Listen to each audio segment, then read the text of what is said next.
Equality Court sitting in the High Court in Johannesburg is expected to hand down judgment in Afriforum civil case against the EFF and its leadership.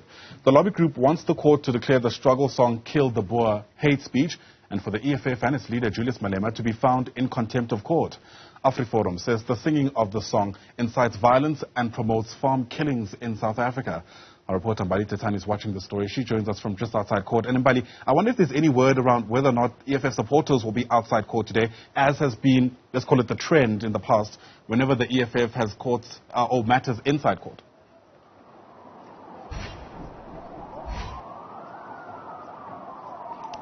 You're certainly right, and of course, on a day like this, you would know that the EFF would definitely bring on their entourage, and you'd see the streets around the court being cordoned off.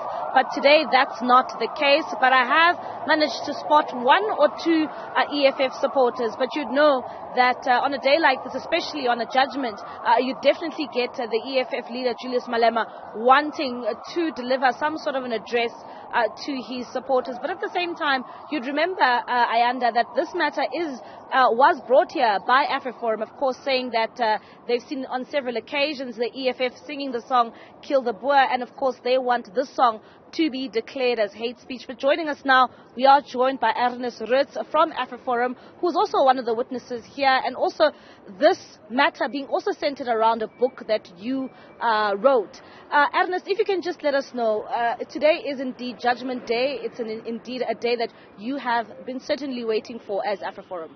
Yes, we've been waiting for this for quite some time. The initial complaint was filed back in 2020. September, October, around there, when the EFF chanted "Kill the Boer, kill the farmer" outside Senekal, as you've reported as well. So the case took quite some time. As we know, cases like this often do take a few years to go through all the motions.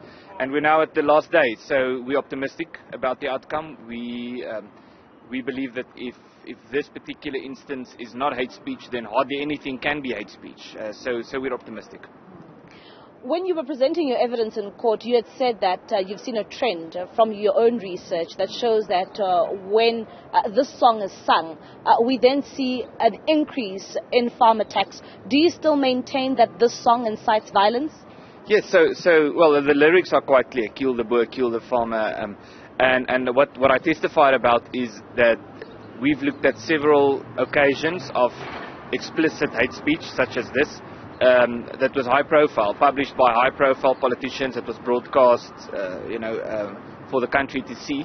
And then we compared that to our statistics about farm attacks and farm murders. And what we could see is there seems to be a trend where farm murders and farm attacks increase in the month following after these high profile incidents of hate speech. And one of these incidents I testified about was the singing of, or the chanting of this exact song, "Kill the Boer, kill the farmer," back in the early 90s by Peter Mukaba, who was the president of the ANC Youth League back then.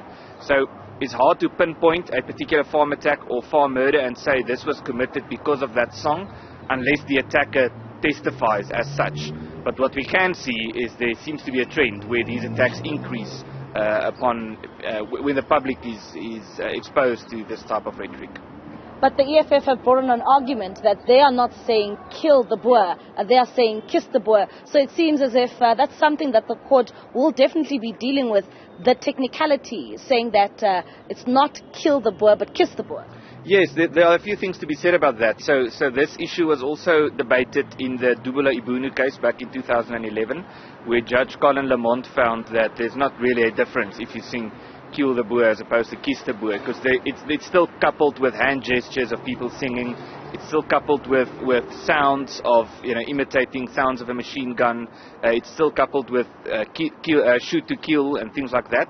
So that's the first thing to be said here. But then also, in this particular case at Senekal, the EFF were not singing "Kiss the Boer." They were clearly singing "Kill the Boer, kill the farmer."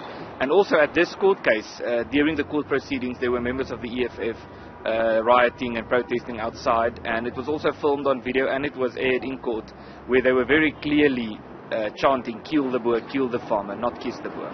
So are you confident that the court will rule in your favor?